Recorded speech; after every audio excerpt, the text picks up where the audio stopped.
What's up, YouTube? Welcome back. We have kind of a nerd out video today with Winchester PowerPoint 400 Legend. We were shooting some of this the other day. Some of you might have seen the video, and we had a squib load. So now it's time to investigate a little bit further. After inspecting that previous round and checking out the primer, it didn't appear like it had gone off with too big of a primer flash. The result was no powder burn. It was actually clumped together. We're not sure if it was contaminated or not. It was just enough power to get this 215 grain soft lead nose bullet to be lodged into the first part of the barrel. We had to beat the crap out of it to get it out of there, and now we want to check out the rest of the ammunition that I have to see if it's bad or good. We have these 4 rounds left that we had in the magazine that we were going to shoot. Now I admittedly have my ammunition mixed up a little bit because when we were going to make a thumbnail, I pulled a whole bunch of ammunition out of one of these boxes and then lost track of the 2 different lot numbers that could be affecting this ammunition. To get that out of the way, there is one of the possible lot numbers, and here is the other set of numbers on that box. This could be one of the offending boxes, and also this could be one of the offending boxes. So, with all honesty, I mean, that's just what it is. And there's the other set of numbers. I wish I had track of which bullets or which cartridges, which box came out of, which bullets came out of which box. You know what I'm trying to say. I wish I knew, but I just don't. Some of them were left over from a previous box. I had a few of these, and then I had one of these newer lots. So we'll see what comes out of where. Like I said, these 2 boxes, I have no idea if any of these bullets cross back and forth. So we're just going to have to test them all. I have 44 of these rounds, and I'm going to pull every one of them. I'm going to check consistency while we're doing this. I'm just going to see consistency of powder measure that they have in there, and I'm going to see consistency of grain weight for the bullets that they have in there. So we're going to check those 2 parameters while we're looking for more contaminated or possibly contaminated rounds. I have put double-sided tape, or I took 2 pieces of tape, stuck them together so it would be smooth side, and then I taped over that to capture any possible leakage. So I don't want to lose powder as we measure for accuracy of their powder measuring. And we're just going to pull them one after another. I'll probably speed up most of this video, but I'll be taking notes as we go. I have a notepad, and I'm going to put all this down on paper, and hopefully we don't find more contaminated rounds. But if we do, well, we know we have a problem. All right, here we go with number 1. This is going to be a long process.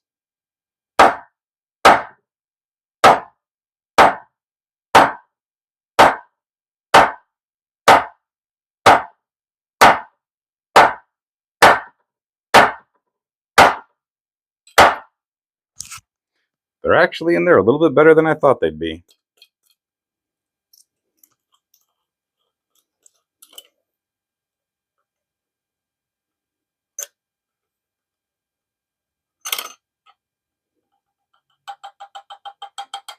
There was some powder in the threads, that's why I did it the little bit messy way, but I'll get better as we go. I do think I got all the powder in there, along with just about everything else. And let me fish out the projectile.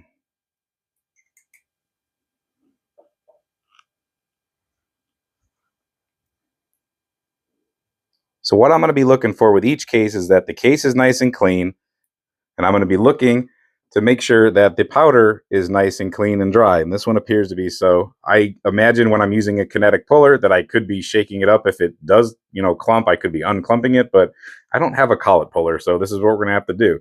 And then as you can see, the grain weight here, they have exactly 32 grains of powder, whatever powder they're using. Let's measure the projectile. And as you're going to see, the projectile is going to be 214.7. Put that component there. Put that component there, and we'll save the powder. Everybody should try wheat yogurt. It's pretty good, and then you get all these cool little cups afterwards. Back to 0 and start all over again. So you're going to see me repeat this process about 43 more times.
All right, we have some strawberry flavored powder now, and as you can see, if I can zoom in on it right, some of it appears to be kind of a small flake, and some of it seems to be more of a ballish type of powder.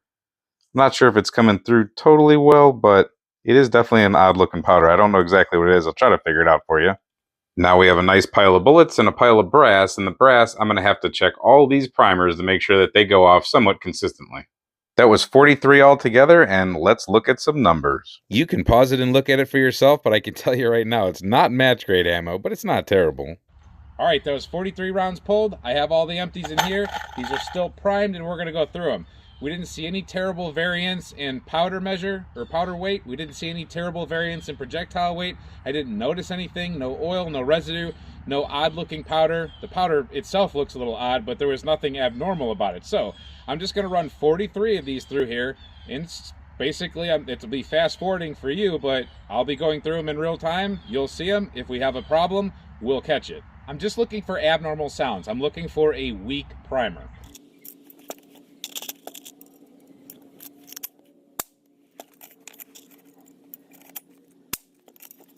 Those have pretty significant flash out of them.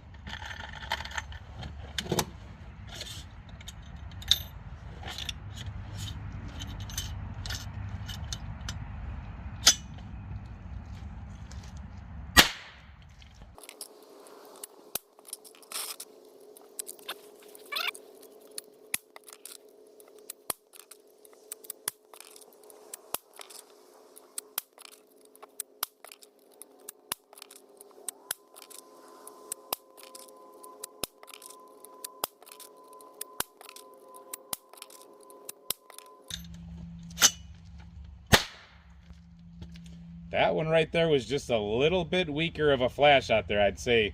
Maybe on video not, but to me it just seemed that one was just a touch weaker.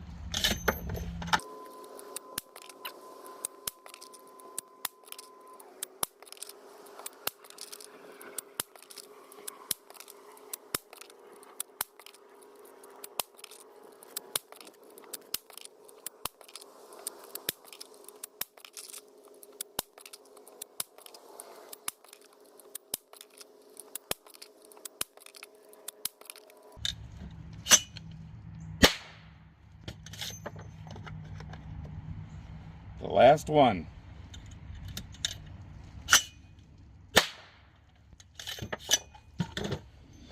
All right. They all had the same kind of strike on them, and they all went. Now, I will say that these have significantly more what appears to be carbon residue inside of them. I'm not sure if you can see them. Maybe you can, maybe you can't, but pretty good carbon residue in there. I don't think it had that on the one that we fired, or the one that was kind of fired, the one that's in question, the Squib. So I'm willing to call it like this. I think that this case, which does not have that same carbon around it, it's more brass looking. The powder is sticking on the inside of it in weird places, still to the walls. You can't really see it, sorry.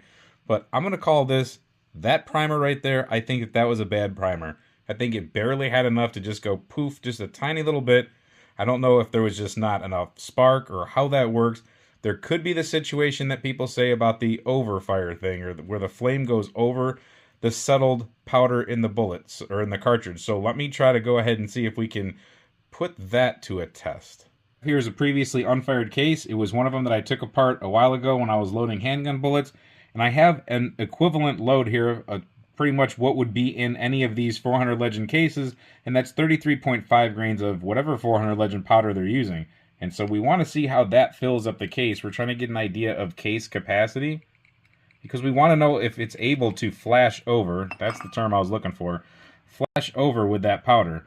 Now you're going to see that that is pretty darn full in there. And if we were to seat that bullet at that crimp where they had it, I can promise you, I'll try not to tip it over, but you can see how far down that bullet would seat, and you can see where that powder charge is. I'm going to call that about a 95 to 100% fill right there. I wouldn't say it's a compressed load, but it's definitely filled. So the idea is that laying on its side, the flash would not be able to go over the powder because the cartridge is filled to case capacity. Final conclusion, I'm going to say bad primer or contamination. It could be either one, because the primer going off at all you think would set the powder off, But if it was just some kind of a fizzly dud, then maybe not. Like I said, it didn't really go off, but if the primer was contaminated, or the powder was contaminated, it could have somewhat contaminated the primer also. But you think it would just make it dud out completely. I guess we'll never know because we did not live inside of that cartridge case when this happened, but I don't think we can blame powder type. I don't think we can blame leveling off or that flashover thing. Sorry, I'm stumbling over my words all over this video, but this is just a weird random test we did on the side. I think it's primer related or contamination related. I know that really doesn't help. I know that kind of sucks. It still leaves everything random, but I think we may be okay. This is probably a one-off. The thing about contamination is if a drip of oil or grease or something got in there, I don't think it's going to be something widespread with the line. And if it is something like a bad primer, well, once again, it's not something we can control, and I guess it's just the luck of the draw with that. So hopefully all your 400 Legend ammo works out. If you guys have anything that happens, let us know. Please report in. I don't think we can exactly blame Winchester because this stuff just happens. We do have squib loads every now and then. So hopefully all your ammo works. Hopefully when I get this reloaded, it all works for me. I will be loading other cool, interesting stuff into here. But in the meantime, quite a boring test, but at least we got some answers. And until we see you next time, stay safe, have fun, and keep shooting. Hopefully primers that actually ignite.